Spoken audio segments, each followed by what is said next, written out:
Hello, everyone. Sorry, I just got done making dinner. But I am going to show y'all how I do my homemade gravy. If you normally, it would take, I already have got my glass full of water halfway. It's a mason jar. A little bit of soy sauce for flavor because it's like you can refrigerate this if you heat it up, but if you're not heating it up, this is the best way to store it in your pantry. If you heat it, it can last up to like 6 months in the freezer or 3 months in the fridge. But since I'm not heating it, this will last up to a year in your pantry. So let me grab a spoon for the flour.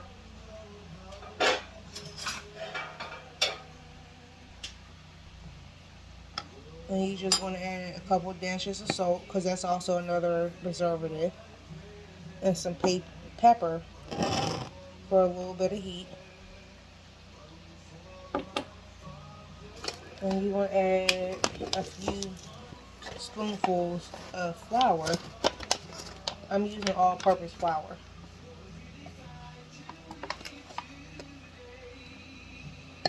If you do it thick or thin, if you do it thin, it can last up to like 9 months. And you just mix it.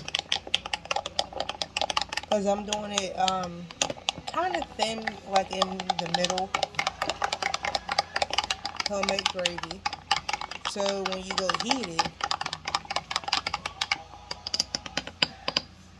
that you can just pour it right into the pan. But if you do it like right away while you're mixing it,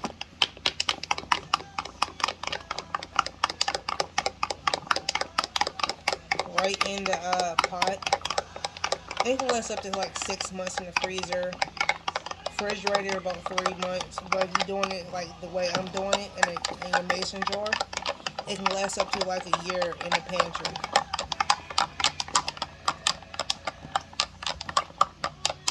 And that's all you pretty much do.